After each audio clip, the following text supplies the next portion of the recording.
At 72 years old, Dorothy believed that love and loyalty were currencies that never lost their value. After 3.5 decades caring for a man, a small farm, and an entire life that wasn't really hers, she expected the reading of the will to be just a formality of goodbye. But as the attorney read her late husband's final wishes in a room filled with anxious relatives, the silence that followed was deafening. Dorothy wasn't just forgotten, she was erased, eliminated. The attorney's office smelled of leather and old paper.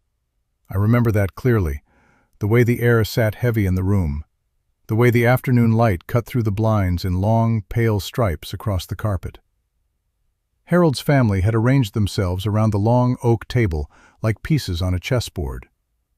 Linda sat at the head of it, her silk blouse a shade of cream that no woman her age wears unless she wants you to notice. I noticed. Kyle sat to her left, already bored, scrolling his phone under the table, as if the whole affair were a mild inconvenience between golf and dinner. He was 29, Linda's son from before Harold, and he had always looked at me the way people look at old furniture, present, unavoidable, and slightly in the way. I sat near the door. I remember thinking that was strange afterward, that no one had offered me a seat closer to the table, that no one had offered me anything at all. The attorney, a thin man named Garrett, whose glasses were always slightly crooked, cleared his throat and began. The ranch went to Linda. The 3 cars, including Harold's beloved '68 Mustang, went to Kyle. The business shares, the investment accounts, the lake property in Colorado, all of it flowed in one direction, like water finding its lowest point. I sat very still. I had learned over 72 years that stillness is its own kind of armor. And then Garrett said my name. Something shifted in the room. I felt it before I heard it. A small tightening, like a breath held just a moment too long. I didn't understand it then. To Margaret Benson, he read, I leave the property at Route 9, Hendricks County, the motel. There was a pause. Then Linda laughed. It wasn't a cruel laugh, exactly. It was something worse. It was the laugh of a woman who had already won and could afford to be generous about it. Kyle looked up from his phone for the first time. Even Garrett's expression shifted, though he recovered quickly. The Dusty Pines? Someone muttered near the back. Someone else said something about county codes. I heard the word condemned float past me like a paper boat. I folded my hands in my lap. I didn't cry. I didn't ask questions. I thanked Garrett, nodded at no one in particular, and walked out through the glass door into the white afternoon heat. It wasn't until I was sitting in my car, Harold's old Ford, which I had somehow always driven, though it was never officially mine, that I let myself feel something. Not grief, not even anger. Something quieter, something I didn't have a name for yet. I should have paid more attention to that feeling. It was trying to tell me something. The motel was 2 hours east, out past where the highway narrows and the Joshua trees begin to outnumber the exits. I hadn't driven that road in years. I didn't know Harold had ever owned anything out there. In 35 years of marriage, I had learned the shapes of his silences. Which ones were just tiredness, which ones were guilt, which ones were simply Harold being Harold. But this silence, the one about the motel, I had never felt it at all. That should have been the first thing I asked myself. It wasn't. I drove out 3 days later, alone.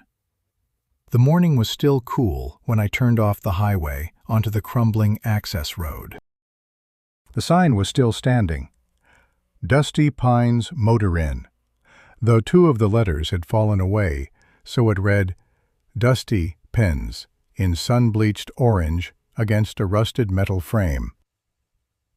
I sat in the car for a long moment. The place looked like something time had simply decided to stop caring about. 8 units in a low adobe strip, a dry concrete pool, a collapsed awning over what had once been an office, and a vending machine standing alone in the dust like the last guest who never checked out. It was nothing. Everyone had made that very clear. But I have learned in 72 years that nothing is rarely nothing. I got out of the car and I walked toward the door. What I found inside, not that day but soon after, would change everything I thought I understood about my son and about myself. I didn't sleep well that first night at the motel. I had swept out the least damaged room, Unit 4, the one with the window that still closed properly, laid a blanket across the bare mattress, and told myself it was temporary. Just a few days to assess the property, decide what could be salvaged, maybe find a buyer willing to take it off my hands for something reasonable. That was the plan. Sensible. Practical. The kind of plan a woman my age was supposed to make. But somewhere around 2 in the morning, I heard footsteps on the gravel outside. I lay still and listened. They stopped near the office. Then nothing. I told myself it was an animal. I almost believed it. In the morning, I found a man sitting on an overturned crate beside the dry pool, drinking coffee from a thermos and watching the sunrise like he owned the place. He was somewhere in his mid-60s, broad-shouldered, with hands that looked like they had spent a lifetime arguing with engines. He didn't startle when he heard me. He just looked over and said, "You must be Harold's mother." His name was Joe Carter. He had worked with Harold years ago. A mechanic, he said, back when Harold still got his hands dirty, before the money made that unnecessary. Joe had been quietly looking after the property for the past 2 years, checking the pipes in winter, keeping the worst of the vandals away, making sure the roof over Unit 4 didn't finish collapsing. Nobody had asked him to, nobody had paid him. I asked him why he bothered, and he looked at his coffee for a moment before answering. "Harold asked me to keep an eye on things," he said, "so I did." There was something in the way he said it, careful, measured, that I filed away without fully examining. I didn't ask the obvious question then. I wish I had asked it sooner. Joe helped me clear the office that afternoon. It was slow work. Years of dust, a collapsed shelf, a desk with a drawer swollen permanently shut, and in the corner, that vending machine, an old thing, completely out of place, far too heavy for one person and positioned against the back wall in a way that made no practical sense. I mentioned it.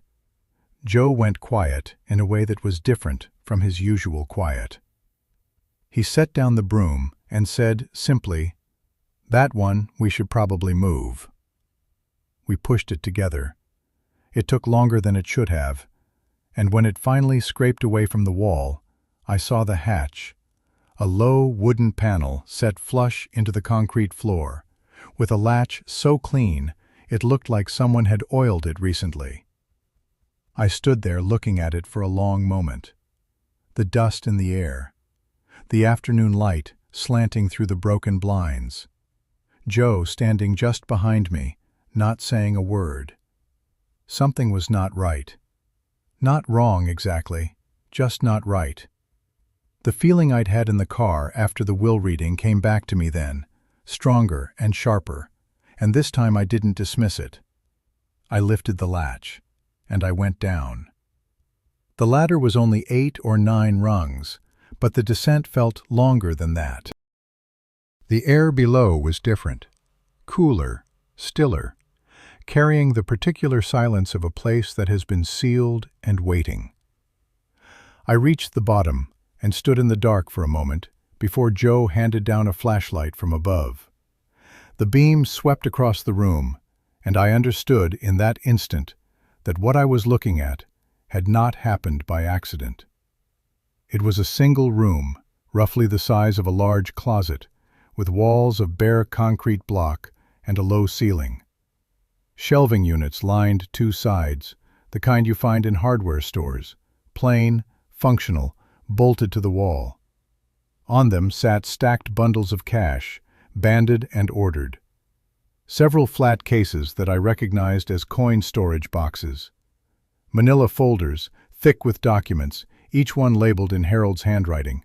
Small, precise, the same hand that used to leave notes on the kitchen table.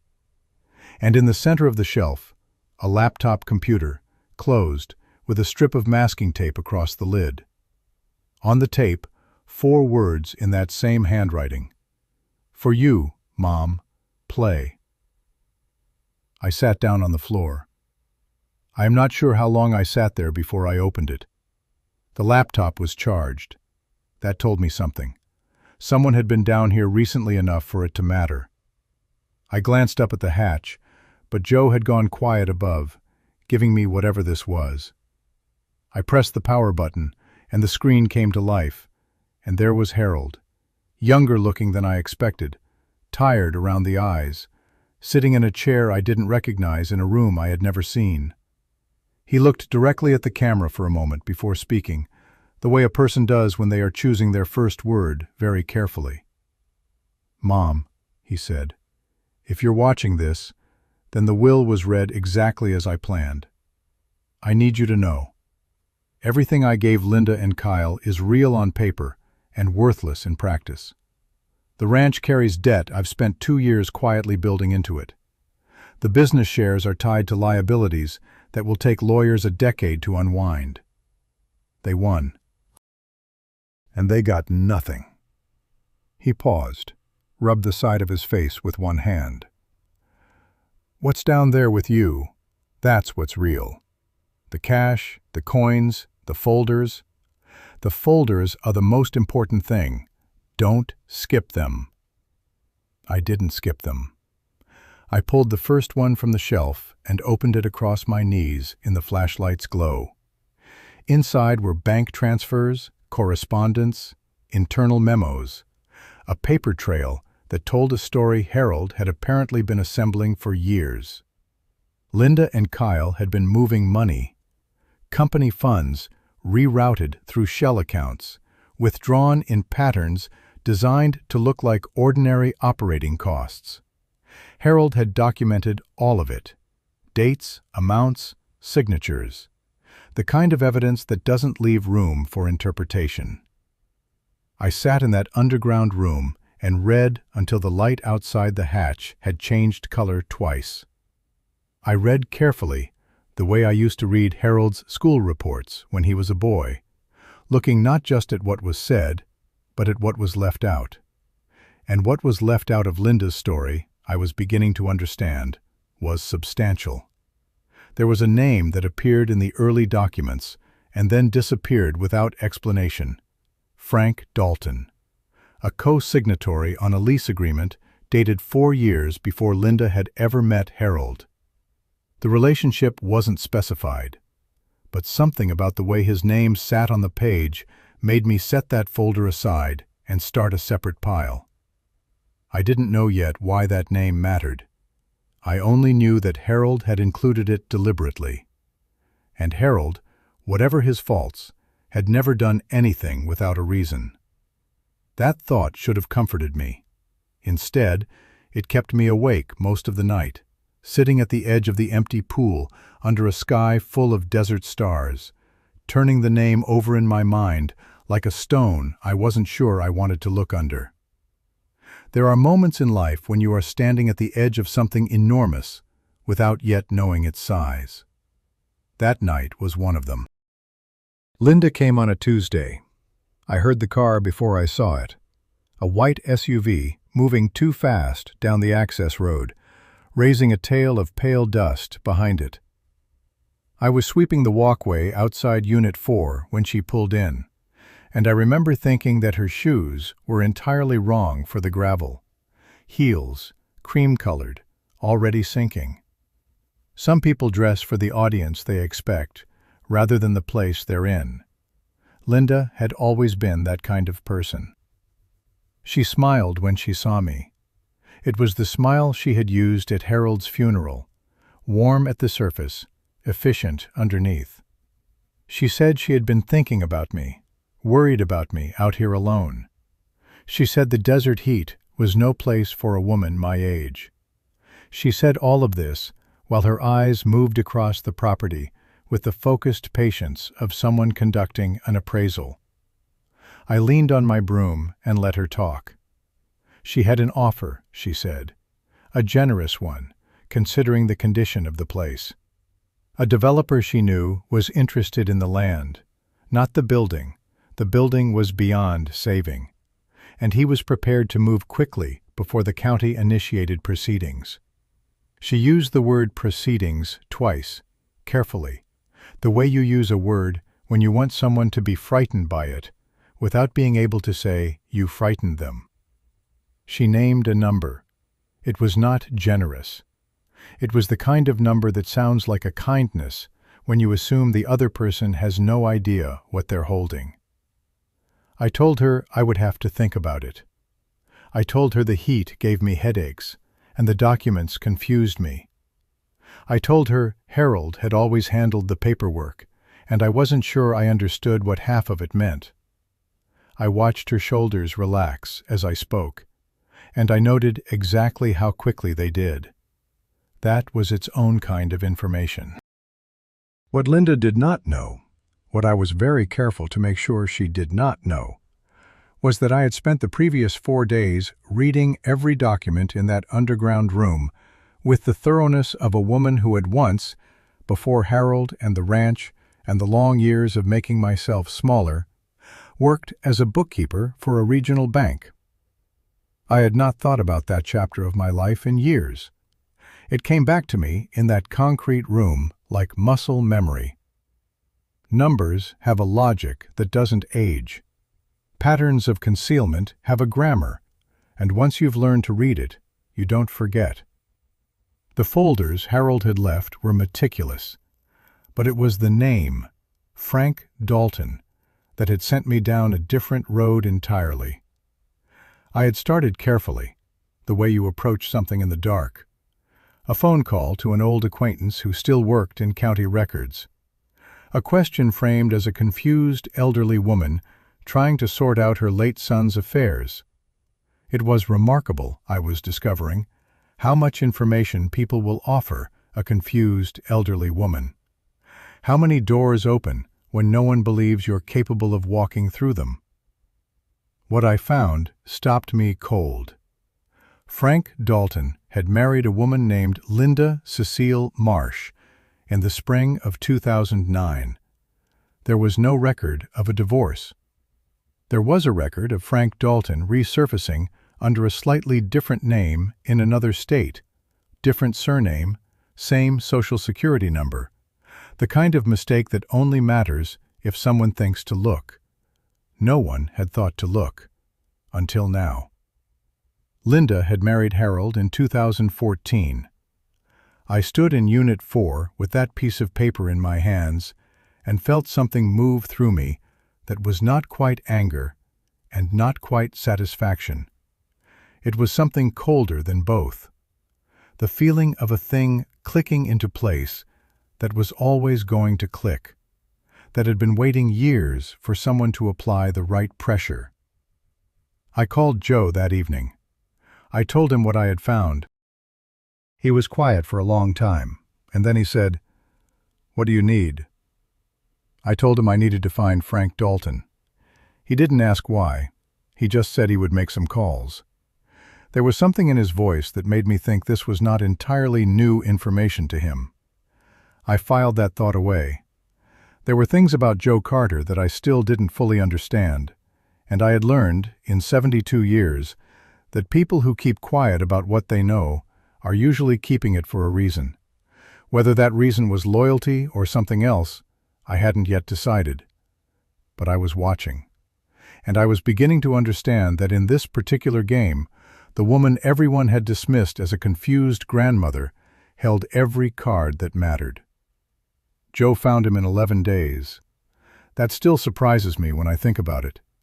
11 days to locate a man who had spent years making himself unfindable. Joe didn't explain his methods, and I didn't ask. There are people in this world who know how to move through unofficial channels the way water moves through rock, quietly and without announcement. And Joe Carter was one of them. I was beginning to understand that his connection to Harold had been deeper and stranger than simple friendship. But that was a question for another time. Frank Dalton, living now under the name Frank Dell, was in a small city in northern Nevada, working a parts counter at a truck depot. Joe had an address. He also had, and this surprised me, a phone number. I asked how he'd gotten it. Joe looked at the middle distance for a moment and said, "Harold was thorough." I let that sit without pulling at it. Some threads, you learn, are better left until you're ready for what unravels. I drove to Nevada alone. Joe offered to come. I thanked him and said no, because I needed Frank Dalton to see one thing when he opened his door. A small, white-haired woman in her 70s, standing on his steps with a casserole dish covered in foil. I had learned something important over the past 2 weeks. The most powerful thing I possessed was not Harold's documents or the cash in that underground room. It was the fact that no one had ever looked at me and seen anything worth being careful around. I was going to use that for as long as it lasted. He answered on the second knock. Frank Dalton was in his late 50s, heavy-set, with the careful stillness of a man who has spent years waiting for something unpleasant to arrive. When he saw me, he relaxed.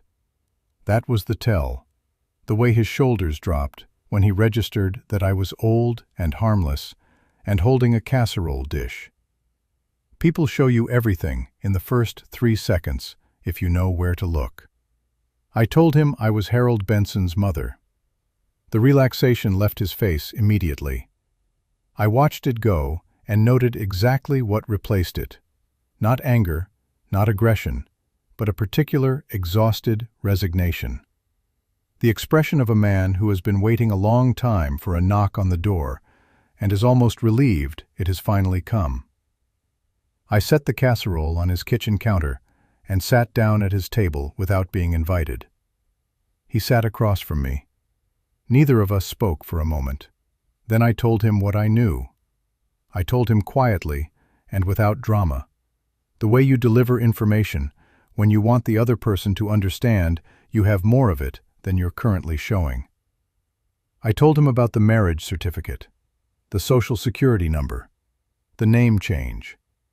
I told him I wasn't the police, and I wasn't his enemy, and that the only thing I wanted from him was the truth spoken in a courtroom, one time, in front of a judge. He looked at his hands. "She told me she wanted a clean break," he said finally. "Told me if I signed nothing, there'd be nothing to trace." I was in trouble then, different trouble, and it suited me to disappear. I didn't ask questions I didn't want answered. He paused. I didn't know about Benson until after. By then it seemed like something I couldn't afford to walk back into. Something was wrong with that explanation. I felt it clearly, the way you feel a draft in a room before you find the open window. I didn't say so. I simply nodded and asked if he would testify. He asked what would happen to him if he did. I told him the truth, that a lawyer I had spoken to believed his exposure was limited, that he was a witness more than a participant, and that the alternative was waiting to see what Linda's legal situation eventually shook loose on its own, which would be less controlled and considerably less comfortable. He agreed, not eagerly, but solidly, the way tired people agree to things they know are inevitable. We sat for another half hour. He told me more than I had asked for, small details about Linda that I stored carefully, things that added texture and weight to what the documents already showed. By the time I left, The casserole was in his refrigerator, and Frank Dalton had signed a notarized statement that my lawyer had prepared in advance. I had come prepared for reluctance. I had prepared for anger, for denial, for a door slammed in my face. I had not fully prepared for how sad he would seem. That stayed with me on the drive back through the desert. The particular sadness of a man who had made one quiet, cowardly choice and spent a decade living inside its walls. I understood that feeling more than I wanted to admit. I had made quiet choices too. I had simply made different ones. The hearing was scheduled for 3 weeks later. I spent those weeks doing two things simultaneously: preparing with the lawyer during the days and continuing to renovate Unit 4 in the evenings. Something about the physical work steadied me. Painting the window frame, replacing a hinge, small, honest repairs on a thing that had been left to fall apart. There was a satisfaction in it that surprised me. Joe watched me work one evening without comment for a while, then said, "You're not going to sell this place, are you?" It wasn't a question. I didn't answer it like one. "Not a chance," I said. And I meant it in more ways than one. The courtroom was smaller than I expected. I don't know why I had imagined something grander: high ceilings, marble, the full weight of institutional authority made visible. What we got was a low-ceilinged municipal room with fluorescent lighting and chairs that scraped the floor when you moved them. But justice, I have learned, doesn't require a beautiful room. It only requires the right information delivered to the right person at the right moment. Linda arrived with 2 attorneys and a confidence I recognized immediately. It was the same confidence she had worn at the will reading, the settled, load-bearing certainty of a woman who believes the story has already been written and she is its author. She didn't look at me when she came in. I had expected that. People who underestimate you rarely look directly at you. It's one of the ways you know they haven't changed their minds. I sat beside my lawyer with my hands folded in my lap and waited. The proceedings moved through their formal stages: documents submitted, statements entered, the careful architecture of legal argument constructed piece by piece. I watched Linda's attorneys work and noted that they were good, genuinely good. They had prepared for a dispute about the will, about asset valuation, about the debt Harold had built into the inherited properties. They had prepared for a complicated financial case. They had not prepared for Frank Dalton. He came in quietly, the way he did everything. Heavy-set, deliberate, with that same exhausted steadiness I had seen at his kitchen table in Nevada. He sat in the witness chair and answered every question in a flat, even voice that carried no drama and needed none. Yes, he had married Linda Cecile Marsh in 2009. No, there had been no divorce, no legal separation, no annulment, no dissolution of any kind. He produced documentation. My lawyer produced the corresponding records. The judge looked at the papers for a long moment, in a silence so complete I could hear the fluorescent lights humming above us. Linda's face did something complicated. I watched it happen. The confidence didn't collapse all at once. It drained, slowly, like water finding the lowest point in a room. Her lead attorney leaned toward her and said something I couldn't hear. Whatever it was, it didn't help. The legal term is bigamy. The practical term is that Linda's marriage to Harold had never been valid, which meant her standing as a surviving spouse, the entire foundation on which the inheritance rested, was void. Everything that had flowed from that marriage, every asset, every claim, every document signed in that capacity, was now a thread attached to nothing. The hearing didn't end dramatically. There was no shouting, no moment of cinematic collapse. Linda was escorted out by her attorneys, and the financial fraud charges that Harold's documents supported were referred to the appropriate authorities. Kyle's involvement in the company accounts would take longer to unwind. Those investigations have their own pace. But the direction was clear. Some things, once they begin moving, don't stop. I walked out into the afternoon light and stood on the courthouse steps for a moment. Joe was waiting by the car. He looked at me and raised an eyebrow. I nodded once. He smiled, a small, quiet smile, and opened the passenger door without a word. We drove back toward the desert in comfortable silence, the kind that exists between people who have been through something together and don't need to narrate it. The motel took 4 months to renovate, not a transformation, a restoration. I kept the adobe walls, the low lines, the particular quality of light that the desert throws across pale surfaces in the early morning. I added simple things, proper beds, repaired plumbing, a small garden of native plants along the walkway that required very little water and asked nothing dramatic of the soil. Joe fixed everything mechanical. I handled everything else. We worked without rushing. I called it the Pines. Just that.